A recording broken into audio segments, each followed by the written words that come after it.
Hi friends, இதுதான் என்னோடய யூடியூப்பில் ஃபர்ஸ்ட் வீடியோ. அண்ட் நான் ஒரு தமிழ் பொண்ணு, தஞ்சாவூர் பொண்ணு. அதுவும் நானும் இப்போ மேரேஜ் ஆகி வந்திருக்கிறது கேரளாவில் இருக்கேன். உங்கள் எல்லாருக்குமே மார்னிங் எத்தனை மணிக்கு ஸ்டார்ட் ஆகும்? 6 o'clock, 6:30. பட் ஆனால் எனக்கு இன்றைக்கி ஸ்டார்ட் ஆனது 3 o'clock. ஏன்னா என் ஹஸ்பண்ட் 4:30க்கெலாம் ஆஃபீஸ் போயிடுவார், கிளம்பிடுவாங்க. ஸோ நான் வந்து 3 o'clockலாம் எழுந்திரிச்சா தான் கொஞ்சம் எனக்கு எல்லாமே ரெடி பண்ணி வைக்க முடியும். அதனால் நான் 3 o'clockலாம் வேக்கப் ஆகிட்டேன். இன்றைக்கி நான் என்ன சமைக்க போகிறேன்னு பார்த்தீங்கன்னா, கீரை கடையல். நம்ம ஊரில் கிடைக்கிற மாதிரி கீரை பெருசாக இங்கே கிடைக்காது. இங்கே அந்த ரெட் கலர் கீரை இருக்குது பார்த்தீங்களா, அது மட்டும்தான் கிடைக்கும் மோஸ்ட்லி. சில டைம் மட்டும் அந்த க்ரீன் கலர் அந்த அரைக்கீரை அது கிடைக்கும், பாலக்கீரை கிடைக்கும். இதை தவிர வேறு எந்த கீரையுமே இங்கே கிடைக்காது. ஸோ நாளே மாமனாருக்கு ஒரு கீரை வேண்டது கொடுத்துருந்தாரு, அந்த ரெட் கலர் கீரை. அதை நான் நைட்டே க்ளீன் பண்ணி வாஷ் பண்ணிலாம் ஃப்ரிட்ஜில் வச்சுருந்தேன். சரி, ஓகே, அதை குக் பண்ணிவிட்டு இப்போ என்ன வெண்டைக்காய் ஃப்ரையும் பண்ணிடலாம் அப்படின்னு சொல்லி தான் நான் இன்றைக்கி எந்திரிச்சேன்.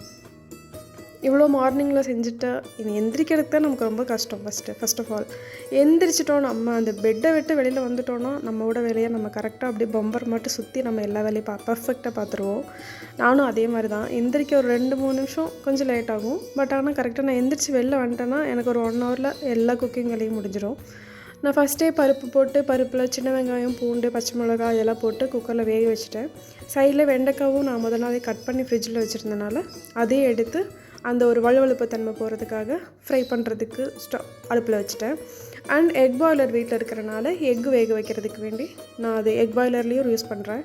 நான் ஒரு 5 எக்கு வேக வைக்கலான்னு தான் ஃபஸ்ட்டு எடுத்தேன். அதுக்கப்புறம் பார்த்தா தான் ஒரு எக்கு உடஞ்சிருக்கிறது கண்டுபிடிச்சேன். சரி, ஓகே, 6 எக்கு வைக்க வேணாம், 5 வச்சிடலான்னு சொல்லிவிட்டு 5 எக் மட்டும் எக் பாய்லரில் வேக வச்சேன். இதை வேக வச்சதுக்கப்புறம் தான் எனக்கு அப்புறம் தான் ஞாபகம் வருது, பிரேக்ஃபாஸ்ட்க்கு ஒன்றுமே செய்யவே இல்லை அப்படின்னு சொல்லி. என் ஹஸ்பண்ட் நார்மலாக ஓட்ஸ் எடுத்துகிட்டு போவாங்க. அவங்க கொஞ்சம் ஃபிட்னஸ் ஃப்ரீக்குன்றனால கொஞ்சம் டயட்டில் இருக்காங்க. ஓட்ஸ் தான் மார்னிங் எடுத்துகிட்டு போவாங்க. எனக்கு ஏர்லி மார்னிங் எந்திரிச்சு செஞ்சு கொடுக்க முடியாதுன்றனால ஓட்ஸ் அதிகமாக ப்ரிஃபர் பண்ணுவாங்க. பட் இன்றைக்கி நம்ம நேரமாகவே எந்திரிச்சிட்டோமே, ஸ்பெஷலாக எதனா பண்ணி கொடுக்கலாம் அப்படின்னு சொல்லி ரொம்ப நாள் ஆச்சு அவங்களுக்கு நான் புட்டு அந்த மாதிரிலாம் எதாவது செஞ்சு. சரி, ஓகே, புட்டு செய்யலாம் அப்படிங்கிற ஒரு ஐடியா இருக்குது. அதுக்கு முன்னாடியே நான் அந்த வெண்டைக்காய்க்கும் இப்போ நான் கீரை கடையலுக்கு எல்லாத்துக்கும் சேர்த்து ஆனியன் மட்டும் கட் பண்ணி வச்சிடலான்னு சொல்லி அதை உரிச்சிட்டு இருந்தேன். இங்கே பயங்கரமான மழை. இங்கே எப்படி இருக்குன்னா, ஒரு 6 months கண்டினியூஸாகவே மழை பெய்யும்னா ஒரு 1 hour கூட கேப் இல்லாமல் மழை பெய்யும். பின்ன 6 months பயங்கரமான வெயில் இருக்கும். அதுக்கேற்ற மாதிரி ஒரு 6 months நல்ல ஒரு பனி இருக்கும். அதுக்கடுத்து ஒரு அந்த 6 months மட்டும்தான் நம்மளால் கண்ணுக்கே முடியும். ஒரு எல்லா இயரும் இப்படியே தான் இருக்குமா அப்படின்னு கேட்டிங்கன்னா அப்படி இருக்காது. நம்ம நினைக்கிறது ஒன்றா இருக்கும், நடக்கிறது ஒன்றா இருக்கும்.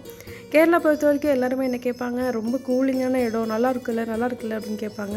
பட் நாங்கள் இருக்கிற இடம் வந்து ஹில் ஸ்டேஷன் கிடையாது. இங்கேருந்து ஒரு 1/2 hour ட்ராவல் பண்ணாலே ஹில் ஸ்டேஷன் வந்துடும். நாங்கள் இருக்கிறது ஒரு டவுன் ஏரியா.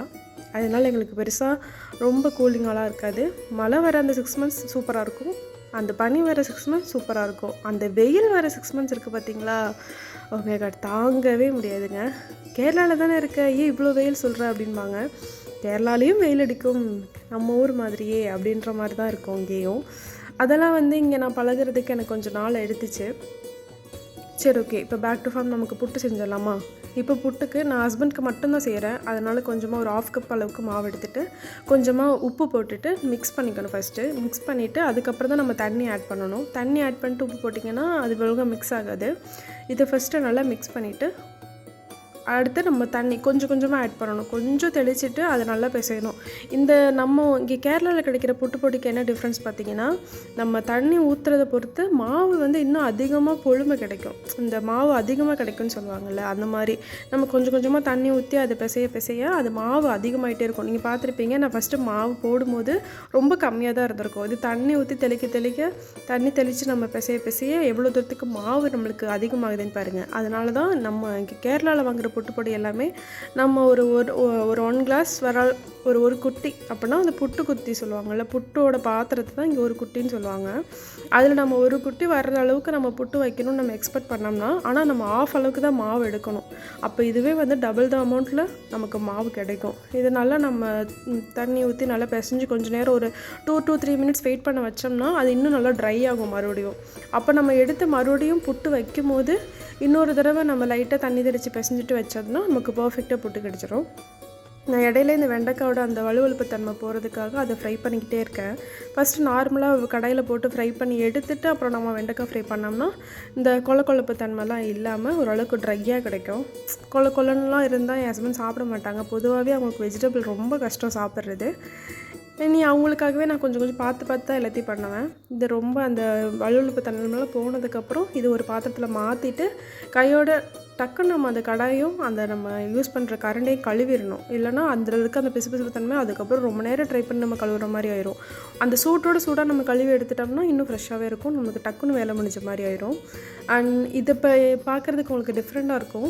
கேரளாவில் பொறுத்த வரைக்கும் நான் கீழே வந்து ஒரு மாதிரி மணப்படி மாதிரி வச்சு அதில் உட்காந்து செரவற மாதிரி தான் இங்கே தேங்காய் செரவு இருக்கும்.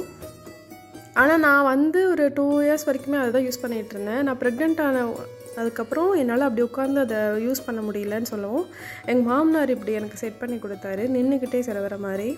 அண்டு இந்த மாதிரி ஐட்டம் ஏதாவது உங்களுக்கு வேணும் அப்படின்னா எனக்கு கமெண்ட் பண்ணுங்கள். நான் எங்கே கிடைக்கும் எப்படி கிடைக்குன்றதை நான் கரெக்டாக சொல்கிறேன்.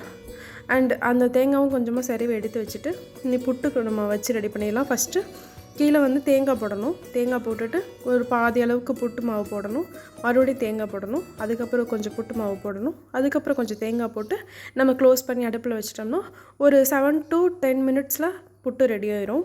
ரொம்ப ப்ரெஸ் பண்ணி உள்ளே நம்ம வைக்கக்கூடாது. ஓரளவுக்கு அப்படியே லூஸாக அப்படியே மெதுவாக வச்சு விட்டோம்னா அது ஈஸியாக இருக்கும் வேகிறதுக்கு. நம்ம ப்ரெஸ் பண்ணி கொஞ்சம் அழுத்தம் கொடுத்து நம்ம வச்சுட்டோம் அப்படின்னாலுமே அது வந்து உள்ளே வேகிறதுக்கு லேட் ஆகும். இன்னொன்று ஒன்ஸ் வெந்து எடுத்து நம்ம பார்த்தோம்னா ஒரு மாதிரி கட்டியாக ஒரு மாதிரி ஹார்டாக இருக்கிற மாதிரி இருக்கும். அதனால் மேலாப்பில் நம்ம வச்சு எடுத்தோம்னா அதனால பூ போல் இருக்கும் அந்த புட்டு.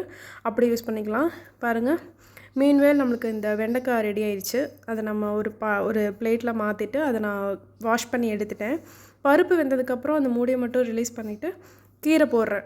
கீரை போட்டு மூடி வச்சு ஒரேடியாக பருப்பு வச்சு அந்த மாதிரி நான் செய்ய மாட்டேன். பருப்பு மட்டும் தனியாக வேக வச்சு எடுத்துகிட்டு அது கூட கீரை போட்டு நல்லா வேக வைப்பேன். வெந்ததுக்கப்புறம் நம்ம நார்மலாக வெங்காயம் காஞ்ச மிளகாலாம் போட்டு தாளித்து எடுப்போம்ல, அந்த மாதிரி தான் பண்ணுவேன்.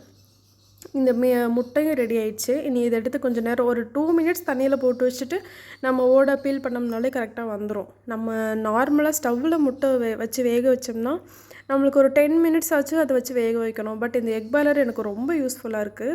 ஏன்னா எனக்கு வந்து 2 ஸ்டவ் தான் இருக்குது. 2 ஸ்டவ் வச்சு 2 பர்னர் ஸ்டவ் தான் இருக்குது. ஸோ எனக்கு அதில் வந்து இவ்வளோ வேலை நான் ஃபாஸ்ட்டாக ஒரு 1 ஹவரில் பண்ணும்போது எனக்கு டைமே பத்தாது. ஸ்டவ் எனக்கு ஃப்ரீ ஆகாது. அப்போ இந்த எக் பாய்லர் இருக்கிறனால இது ஒரு 2 to 3 மினிட்ஸில் எத்தனை நம்ம 7 எக் உள்ளே வைக்க முடியும். நான் இன்றைக்கி 5 எக் தான் வச்சுருக்கேன். 2 to 3 மினிட்ஸில் அது பாயிலாக எனக்கு கிடச்சிரும்.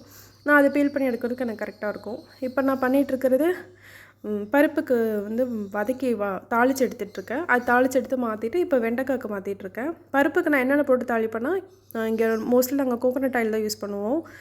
எப்போயாச்சும் சில டைம் மட்டும்தான் நான் சன்ஃப்ளவர் ஆயில் யூஸ் பண்ணுவேன்.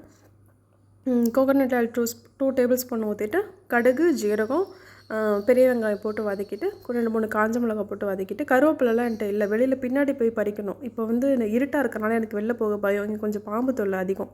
அதனால் யாரும் இல்லாமல் நான் வெளியில் போக மாட்டேன். அது கொஞ்சம் ஃப்ரை பண்ணி அதை மாற்றி வச்சுட்டு முடிஞ்சு. நீ வெண்டைக்காவும் ஃப்ரை பண்ணி எடுத்து புட்டுக்கு கூட பழம் வச்சுட்டேன். முட்டையில் உப்பு பெப்பரும் போட்டு முடிச்சிட்டேன்.